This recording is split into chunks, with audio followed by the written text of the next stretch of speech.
Hi friends, ఇదివరకు నేను ఇన్స్టాగ్రామ్లో పోస్టల్ ఇన్సూరెన్స్ గురించి, అదే యాక్సిడెంటల్ పాలసీ గురించి 2 వీడియోలు చేశాను ఫ్రెండ్స్.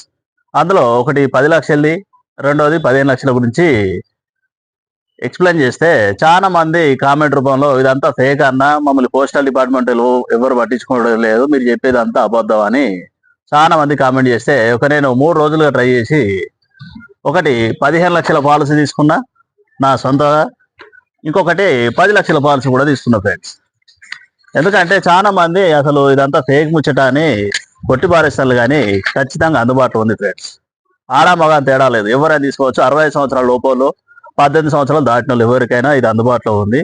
దీనికి కావాల్సిందల్లా మనం 100 రూపాయలు పెట్టి అకౌంట్ ఓపెన్ చేయడమే. తర్వాత ఇట్లా తీసుకున్నాక అందులో 10 లక్షలు కావాలన్నా 15 లక్షలు కావాలని వాళ్ళు అడిగితే మన దగ్గర స్తోమత ఉంటే ఏకంగా 50 లక్షల వరకు కూడా మనం పాలసీ తీసుకోవచ్చు ఫ్రెండ్స్. పూర్తి ఇన్ఫర్మేషన్ తీసుకున్నాకనే నేను ఇది మీకు చెప్తున్నా. ఫర్ ఎగ్జాంపుల్ ఎప్పుడన్నా మరి ఫ్యూచర్లో ఏమన్నా జరిగి యాక్సిడెంటల్ రిస్క్ జరిగితే మరి క్లెయిమ్ ఎట్లా అని చాలా మందికి డౌట్ ఉంటుంది.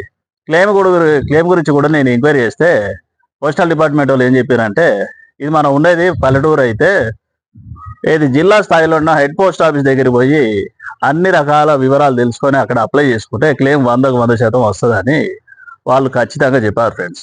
కాబట్టి ఇన్సూరెన్స్ అనేది చిన్న మొత్తం తీసుకుంటే వేస్ట్ ఫ్రెండ్స్. అందుబాటులో ఉన్న వాళ్ళు 50 లక్షలు తీసుకోవచ్చు, లేదా 15 లక్షలు 10 లక్షలు అని ఏ రకంగా తీసుకోవచ్చు. పోస్టల్ డిపార్ట్మెంట్ వాళ్ళు ఏం చేశారంటే 4 ఇన్సూరెన్స్ కంపెనీలతో టైఅప్ అయ్యారు. కాబట్టి మీకు నచ్చిన పాలసీ తీసుకోవచ్చు ఫ్రెండ్స్. ఇది అసలే ఫేక్ న్యూస్ అసలే కాదు ఫ్రెండ్స్. ఇవాళ డేట్తోనే నేను పాలసీ తీసుకున్నాను. నాకు కావలసినంత ఇన్సూరెన్స్ నా కుటుంబానికి ఉన్నా కూడా నాకు కామెంట్ పెట్టిన వాళ్ళందరికీ క్లారిటీ ఇద్దామనే నేను ఈ పాలసీ తీసుకున్నా ఫ్రెండ్స్. ప్రతి పోస్ట్ ఆఫీస్లో అందుబాటులో ఉంది. మిమ్మల్ని ఎవరైనా పట్టించుకోకపోతే, అలా మీ విషయం ఎవరు వినకపోతే పైన నేను టోల్ ఫ్రీ నెంబర్ ఇచ్చాను ఫ్రెండ్స్. ఆ టోల్ ఫ్రీ నెంబర్కి ఫోన్ చేసి ఖచ్చితంగా కంప్లైంట్ చేస్తాను. నేను ఆ టోల్ ఫ్రీ నెంబర్ కూడా నేను ట్రై చేసినాకనే మీకు నేను చెప్తున్నా ఫ్రెండ్స్. కాబట్టి మనకు ప్రమాదం అనేది నార్మల్గా జరగాలని రూల్ ఏం లేదు. ఇలా బయటికి పోయినోడు ఇంటికి వచ్చేదాకా నమ్మకం లేదు. కాబట్టి ఇన్సూరెన్స్ కలిగి ఉంటే మంచిదని నా అభిప్రాయం ఫ్రెండ్స్. Thank you friends. ఈ వీడియో నచ్చితే లైక్ చేయండి, షేర్ చేయండి, ఫాలో చేయండి.